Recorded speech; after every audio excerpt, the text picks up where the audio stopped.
Hi sir, ನಮಸ್ಕಾರ. ಇವತ್ತಿನ ಒಂದು ವಿಡಿಯೋದಲ್ಲಿ ಜಾತಕದಲ್ಲಿ ಭಾಗ್ಯಾಧಿಪತಿ ಅಂದ್ರೆ 9ನೇ ಮನಾಧಿಪತಿ 1ರಿಂದ 12 ಭಾವಗಳಿರುವ ಭಾವದಲ್ಲಿರುವಾಗ ಕೊಡುವಂತ ಒಂದು ಭಾಗ್ಯ ಲಕ್ ಯಾವ ತರ ಇದೆ ಅಂತ ನಾವು ತಿಳ್ಕೊಳ್ಳೋಣ. ಯಾಕಂದ್ರೆ 1ರಿಂದ 10ನೇ ಮನೆಯವರೆಗೆ ಯಾವ ಮನೇಲಿ ಇರ್ತದೋ ಆ ಮನೆ ರಿಲೇಟೆಡ್ ನಿಮ್ಗೆ ಸಂಬಂಧಿತವಾಗಿ ನಿಮ್ಗೆ ಲಕ್ ಆಕ್ಟಿವೇಟ್ ಆಗುತ್ತೆ, ಅದೃಷ್ಟ ಆಕ್ಟಿವೇಟ್ ಆಗುತ್ತೆ. ಅದು ಯಾವ ತರ ಅಂತ ಈ ವಿಡಿಯೋದಲ್ಲಿ ತಿಳ್ಕೊಳ್ಳೋಣ. ಭಾಗ್ಯಾಧಿಪತಿ ಅಂದ್ರೆ 9ನೇ ಮನಾಧಿಪತಿ. ಉದಾಹರಣೆಗೆ ನೀವು ಇದನ್ನ ಲಗ್ನ ಅಂತ ತಿಳ್ಕೊಂಡ್ರೆ ಇದು 1ನೇ ಮನೆ. ಇಲ್ಲಿಂದ 9ನೇ ಮನೆ ಅಂದ್ರೆ 1 2 3 4 5 6 7 8 9. ಇದು 9ನೇ ಮನೆ ಅಂತ ಹೇಳಿದ್ರೆ ಭಾಗ್ಯಸ್ಥಾನ, ಭಾಗ್ಯಾಧಿಪತಿ. ಈ ಭಾಗ್ಯಾಧಿಪತಿ ಎಲ್ಲಿದ್ದಾನೋ ಆ ಮನೆಯನ್ನು ನೀವು ನೋಡ್ಕೊಂಡು ನಿಮ್ಮ ಒಂದು ಲಕ್ ಯಾವ ತರ ಇದೆ, ಲಕ್ ಯಾವ ತರ ಆಕ್ಟಿವೇಟ್ ಆಗುತ್ತೆ ಅಂತ ವಿಡಿಯೋದಲ್ಲಿ ನೀವು ತಿಳ್ಕೊಬಹುದು. ಇದು ಯಾವ ತರ ಅಂತ ನೋಡೋಣ. ಉದಾಹರಣೆಗೆ ಭಾಗ್ಯಾಧಿಪತಿಯಲ್ಲಿ ಧನು ಲಗ್ನಕ್ಕೆ ಭಾಗ್ಯಾಧಿಪತಿ ಸೂರ್ಯ. ಭಾಗ್ಯಾಧಿಪತಿ ಏನಾದ್ರು ಲಗ್ನದಲ್ಲಿದ್ರೆ ನಿಮ್ಮ ಸ್ವಂತ ಪ್ರಯತ್ನದಿಂದ ಮಾತ್ರ ಲಕ್ ಆಕ್ಟಿವೇಟ್ ಆಗುತ್ತೆ. ನಿಮ್ಮ ಸ್ವಂತ ಪರಿಶ್ರಮ ಪ್ರಯತ್ನದಿಂದ ಮಾತ್ರ ಭಾಗ್ಯ ಆಕ್ಟಿವೇಟ್ ಆಗುತ್ತೆ ಅಂತ ಹೇಳ್ಬೋದು. ಆಮೇಲೆ 9ನೇ ಮನಾಧಿಪತಿ ಏನಾದ್ರು 2ನೇ ಮನೆಯಲ್ಲಿದ್ದಾಗ ಫ್ಯಾಮಿಲಿ ಮುಖಾಂತರ, ನಿಮ್ಮ ಮಾತಿನ ಮುಖಾಂತರ, ನೀವು ತಿನ್ನುವ ಆಹಾರದ ಮುಖಾಂತರ ನಿಮ್ಮ ಒಂದು ಲಕ್ ಆಕ್ಟಿವೇಟ್ ಆಗುತ್ತೆ.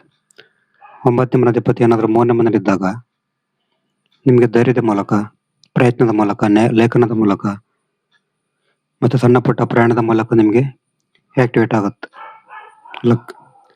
9ನೇ ಮನಾಧಿಪತಿ ಏನಾದ್ರು 4ನೇ ಮನೆಯಲ್ಲಿದ್ದಾಗ ನಿಮಗೆ ನಿಮ್ಮ ತಾಯಿಯ ಮೂಲಕ, ಮನೆಯ ಮೂಲಕ, ವಾಹನದ ಮೂಲಕ, ಲಕ್ಸುರಿ ಮೂಲಕ ನಿಮಗೆ ಭಾಗ್ಯ ಆಕ್ಟಿವೇಟ್ ಆಗುತ್ತೆ ಅಂತ ಹೇಳ್ಬೋದು. ಆಮೇಲೆ 9ನೇ ಮನಾಧಿಪತಿ ಏನಾದ್ರು 5ನೇ ಮನೆಯಲ್ಲಿದ್ದಾಗ,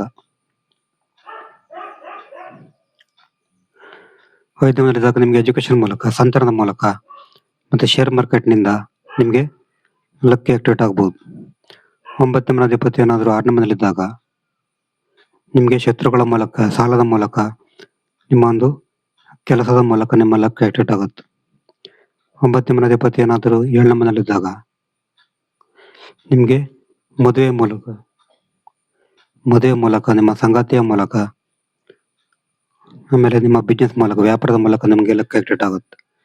9ನೇ ಮನಾಧಿಪತಿ ಏನಾದ್ರು 8ನೇ ಮನೆಯಲ್ಲಿದ್ದಾಗ ನಿಮ್ಮ ಒಂದು ಅತ್ತೆ ಮಾವನ ಮೂಲಕ, ಆಮೇಲೆ ಇನ್ಶೂರೆನ್ಸ್ ಮೂಲಕ, ವಿಮೆ ಮೂಲಕ, ಅಚಾನಕ್ ಹಣದ ಮೂಲಕ ನಿಮಗೆ ಭಾಗ್ಯ ಆಕ್ಟಿವೇಟ್ ಆಗುತ್ತೆ.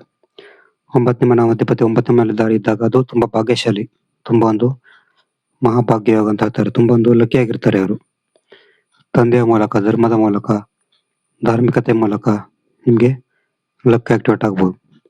9ನೇ ಮನಾಧಿಪತಿ ಏನಾದ್ರು 10ನೇ ಮನೆಯಲ್ಲಿದ್ದಾಗ ನಿಮ್ಗೆ ವೃತ್ತಿ, ಕೆರಿಯರ್ ಮೂಲಕ ನಿಮ್ಗೆ ಲಕ್ ಆಕ್ಟಿವೇಟ್ ಆಗುತ್ತೆ. 9ನೇ ಮನಾಧಿಪತಿ ಏನಾದ್ರು 11ನೇ ಮನೆಯಲ್ಲಿದ್ದಾಗ ಇದು ಧನಯೋಗ ಕೊಡ್ತದೆ, ಇದು ಇಚ್ಛೆ ಪೂರ್ತಿ. 9ನೇ ಮನಾಧಿಪತಿ ಏನಾದ್ರು 12ನೇ ಮನೆಯಲ್ಲಿದ್ದಾಗ ನಿಮ್ಗೆ ಫಾರಿನ್ ಮುಖಾಂತರ, ಫಾರಿನ್ ವ್ಯಕ್ತಿಗಳ ಮುಖಾಂತರ, ಹಾಸ್ಪಿಟಲ್ ಮುಖಾಂತರ ನಿಮ್ಗೆ ಲಕ್ ಆಕ್ಟಿವೇಟ್ ಆಗ್ಬಹುದು. ಇದು ಭಾಗ್ಯಾಧಿಪತಿ 1ರಿಂದ 12ನೇ ಮನೆಯಲ್ಲಿರೋ ಪ್ರಕಾರ ನಿಮ್ಗೆ ಲಕ್ ಆಕ್ಟಿವೇಟ್ ಆಗುವಂತ ಒಂದು ವಿಧಾನ. ನಿಮ್ಗೆ ಏನಾದ್ರು ಜಾತಕ ವಿಶ್ಲೇಷಣೆ ಮಾಡ್ಬೇಕಂದ್ರೆ ಒಂದು ವಾಟ್ಸ್ಆಪ್ ಸಂಖ್ಯೆ 70 906 37 934 ಈ ನಂಬರ್ಗೆ ವಾಟ್ಸ್ಆಪ್ ಮಾಡಿದ್ರೆ ಜಾತಕ ಬಗ್ಗೆ ಡೀಟೇಲ್ ಆಗಿ ತಿಳಿಸಿಕೊಡ್ತೀನಿ. ನೆಕ್ಸ್ಟ್ ವಿಡಿಯೋದಲ್ಲಿ ಬೇರೆ ನಮಸ್ಕಾರ.